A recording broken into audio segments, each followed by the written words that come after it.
ఉదయకాలమున లూకాసు వార్త 8వ అధ్యాయము 49వ వచనం ఒకసారి చదువుకుందాం.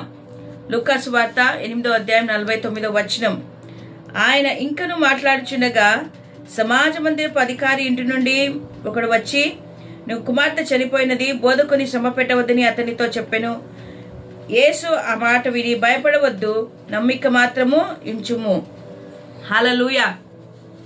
యేసు అంటాడు, భయపడకుము, నమ్మిక మాత్రమే ఉంచుము అని చెప్తూ ఉంటున్నాడు. నా ప్రియ సహోదరుడా, సహోదరి, దేవుని బిడ్డ, ఈ ఉదయకాలమున నీతో నాతో కూడా దేవుడు అదే మాటను మాట్లాడుతున్నాడు. భయపడద్దు, నమ్మిక మాత్రము ఇచ్చుము. ఈరోజు అనేక విషయాలకు మనం భయపడుతూ ఉన్నాం. మన పరిస్థితి ఏమవుతుందో, నా స్థితి ఏమో అని ఆందోళనలో, భయభ్రాంతులుగా, భీతితో, ఏమీ చేయలేని స్థితిలో మనమందరము కూడా ఉన్నప్పుడు దేవుడు మనతో మాట్లాడుతూ అంటున్నాడు, భయపడొద్దు, నమ్మిక మాత్రం ఉంచుము. నువ్వు నమ్మిక ఇచ్చితే నేను అద్భుతాలను చేయగలను అంటున్నాడు. దేవుడు అద్భుతాలను చేసే దేవుడు. ఈ యొక్క అధ్యాయంలో మనం చదివినట్లయితే ఇక్కడ యాయిరు అనే ఒక వ్యక్తి యేసు ప్రభు దగ్గరికి వచ్చాడు. యాయిరు ఒక సమస్యతో వచ్చాడు, ఒక వేదనతో వచ్చాడు, ఒక బాధతో వచ్చాడు, సమస్య తీరుతుందని ఆశతో వచ్చాడు. ఎంతో మంది ఎన్నో సలహాలు చెప్పినా వాటన్నిటిని వినకుండా కేవలము యేసు ప్రభు దగ్గరికి వెళ్తేనే నా కుమార్తె బాగవుతుందని అతడు యేసు ప్రభు దగ్గరికి వచ్చినట్టుగా మనం చూస్తూ ఉంటున్నాం. ఈ జన సమూహములో యేసు ప్రభుని ఆయన వేడుకున్నాడు. ఏమనంటే, నా కుమార్తెకు బాలేదు, దయచేసి నా ఇంటికి వచ్చి ఆమెను స్వస్థపరచమని ఆయనను అడుక్కున్నాడు. యేసు ప్రభు అక్కడి నుంచి మరి యాయిరు కుటుంబంకు వెళ్ళడానికి సిద్ధపడ్డాడు. మరి మార్గ మధ్యంలో అనేకులు యేసు ప్రభు వెంట ఉన్నారు. ఎంతో మంది జన సమూహము యేసును వెంబడిస్తూ ఉన్నారు.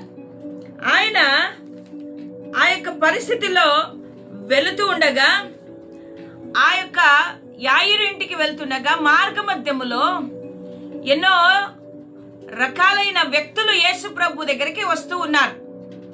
స్వస్థత కొరకు, యేసు ప్రభుని చూడడానికి కొరకు, యేసు ప్రభుని పలకరించడానికి కొరకు. మరి ఒకసారి ఈ తండ్రి పరిస్థితిని మనం ఆలోచిద్దాం. యాయిరు కుమార్తె అనారోగ్యంతో ఉంది.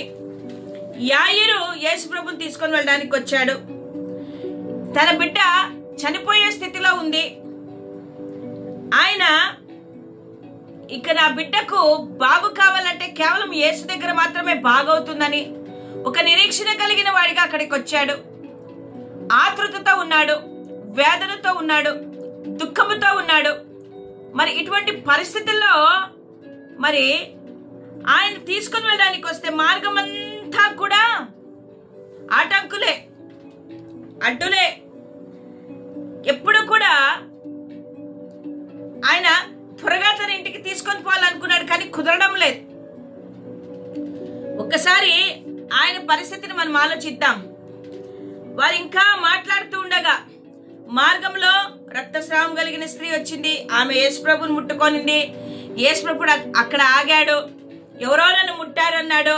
ప్రభావం నాలో నిండి పోయిందన్నాడు. ఆ స్త్రీ ముందుకొచ్చి, నేనే ప్రభు అని నిన్ను ముట్టుకొందండి, నువ్వు పరిశుద్ధాలు కామ్మా, ఇదిగో నీకు స్వస్థత కలిగింది, నీ విశ్వాసం నిన్ను బాగు చేసింది అని యేసు ప్రభు ఆమెను చెప్పి అక్కడి నుంచి పంపివేశాడు. జన సమూహములందరూ కూడా ఆయన వెంటనే ఉన్నారు. యాయిరు ఒక ఆలోచన చూడండి. వెంటనే ఇన్ని జరుగుతూ ఉంటే వాళ్ళ ఇంటి నుంచి ఒక వ్యక్తి, బంధువు కావచ్చు, స్నేహితుడు కావచ్చు, వచ్చి ఏమంటున్నారు, నువ్వు బోధకుని శ్రమ పెట్టవద్దు, ఏమన్నారు, నీ కుమార్తె చనిపోయింది. వా, ఇంత భయంకరమైన మాట కదా. ఏ తల్లిదండ్రులు కూడా ఇటువంటి పరిస్థితిని జీర్ణించుకోలేరు. ఎంతగానో ప్రేమించిన కుమార్తె మరణించిందని తెలిసిన వెంటనే ఏమవుతారు, ఎమోషన్స్ కు గురి అయ్యి ఆందోళన చెంది కొంతమంది తల్లిదండ్రులు నేల కొరిగిపోతారు. ప్రతి తల్లిదండ్రికి కూడా తన బిడ్డ దీర్ఘాయువుతో బ్రతకాలని ఆశపడతారు. ఇదే కూడా యాయిరు కోరిక ఉండొచ్చు కదా. నా బిడ్డ ఇంకా బతకాలని ఆశ. తన జీవితంలో చీకటిమయమైన సందర్భం ఇది. నా కుమార్తె వెళ్ళిపోయిందే, అయ్యో అని అతడు దుఃఖముతో ఉండవచ్చు. యాయీరు ఒక్కసారి కృంగిపోయాడు, తాను ప్రేమించి తన బిడ్డ తనకు లేదని. మనము కూడా ఎన్నోసార్లు మనకున్న పరిస్థితులను బట్టి మనము కూడా ఎన్నోసార్లు కృంగిపోతూ ఉంటాం. యాయీరు తన బిడ్డను బట్టి ఏ రీతిగా కృంగిపోయాడో మనము కూడా పరిస్థితులను బట్టి కృంగిపోతూ ఉన్నాం. సమస్యలలో మనకు పరిష్కారం లేకున్నప్పుడు మనము దిగులుతో కృంగిపోతూ ఉన్నాం. యేసుక్రీస్తు ప్రభు అంటాడు అతనితో, భయపడవద్దు. ఎంత ధైర్యం ఇస్తున్నాడు యేసు ప్రభు. ఒకసారి ఊహించుకోండి, బిడ్డ లేదని ఏడుస్తున్నాడు, చనిపోయిందనే వార్త వచ్చింది. అందరూ కూడా ఇంకా చుట్టూ ఉన్న వారు ఏమంటారు, ఇంకా అయిపోయిందిలే, వెళ్ళిపో, నీ బిడ్డ చనిపోయిందిలే, వదిలేసాయి అని ఎంతో మంది ఆటంకాలు, ఎంతో మంది మాటలు చుట్టూ ఉన్న వాళ్ళు మాట్లాడుతూ ఉన్నప్పటికీ కూడా యేసు ప్రభు వారందరి మధ్యలో నుంచి ఒక మాట అంటున్నాడు, భయపడవద్దు, నమ్మిక మాత్రం ఉంచుము. హల్లెలూయా. ఈరోజు అదే యేసయ్య, యాయీరుతో మాట్లాడిన యేసయ్య నీతో మాట్లాడుతున్నాడు, భయపడొద్దు. సిచ్యువేషన్స్ ని చూసి నువ్వు భయపడుతున్నావా? పరిస్థితుల్ని చూసి నువ్వు భయపడుతున్నావా? భయపడవద్దు, నమ్మిక మాత్రం ఉంచు, నమ్మిక మాత్రం ఉంచు. ఈ ఉదయకాలము దేవుడు నేను అంటున్నాడు, నువ్వు నమ్మిక మాత్రం ఉంచి భయపడకుండా ఇక్కడే ఉండవు అని ధైర్యమునిస్తూ ఉంటున్నాడు. మనమైతే యాయీరు యేసు ప్రభు మాట విని అక్కడే ఆయనతో పాటు ఉన్నాడు. ఒకవేళ మనం ఆ సిచ్యువేషన్ లో ఉండింటే మనం ఏం చేసేవారం? మనము ఎన్నో రకాలుగా మాట్లాడిండేవారము కదా.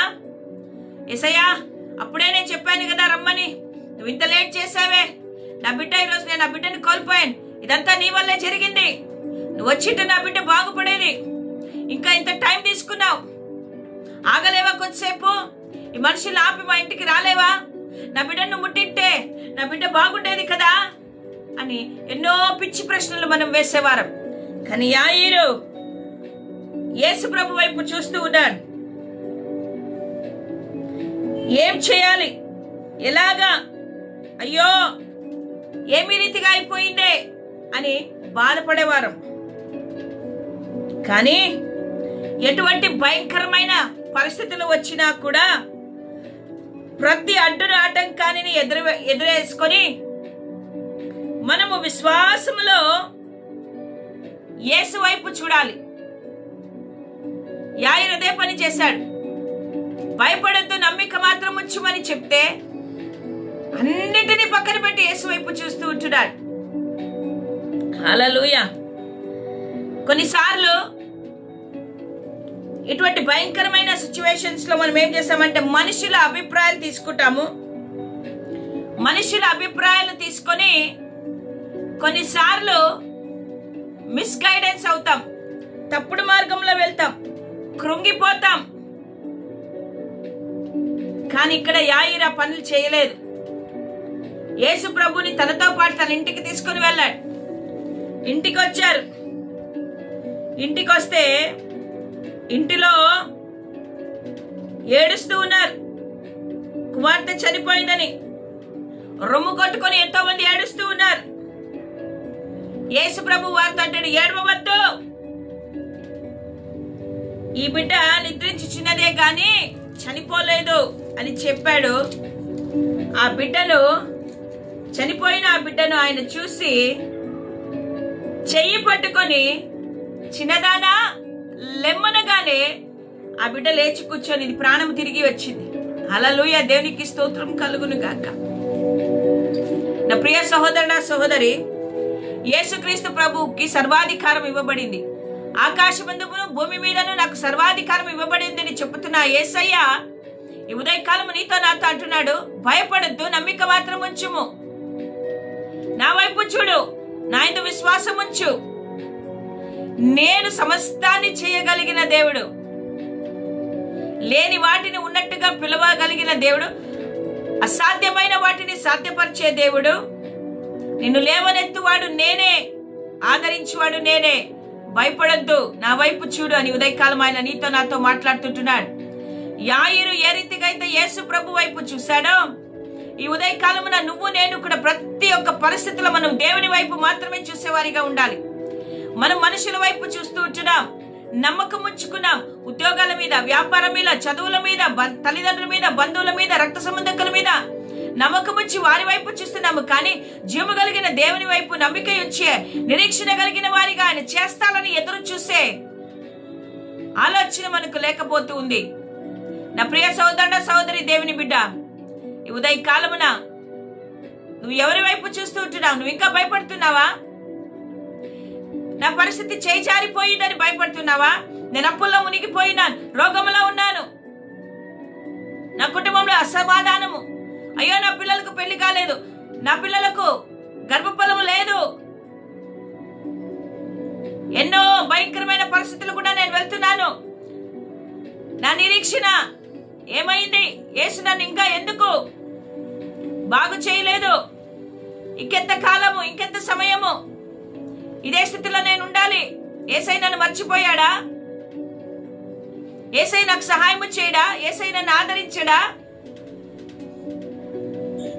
అని ఆలోచన చేస్తున్నావేమో ఒక్కసారి. ఆయన నీతోనే ఉన్నాడు, ఆయన నీకు సహాయము చేస్తాడు. అందుకే ఆయన ఉదయకాలం అంటున్నాడు, నువ్వు భయపడుతూ కూర్చున్నావు కాబట్టి నీతో అంటున్నాడు, భయపడవద్దు, నమ్మిక మాత్రం ఉంచు, ఇదిగో నేను అద్భుతాలను చేసే దేవుడు, నేను నీకు సహాయము చేసేవాడు, నిన్ను ఆదరించి నిన్ను లేవనెత్తి నిన్ను బలపరచువాడను నేనే, నీ ప్రతి పరిస్థితిని బాగు చేసి నీకు సహాయము చేస్తానని ఉదయకాలం ఆయన నీతో నాతో మాట్లాడుతుంటున్నాడు. నా ప్రియ సోదరుడ, సోదరి, భయపడద్దు, ఆందోళన చెందొద్దు,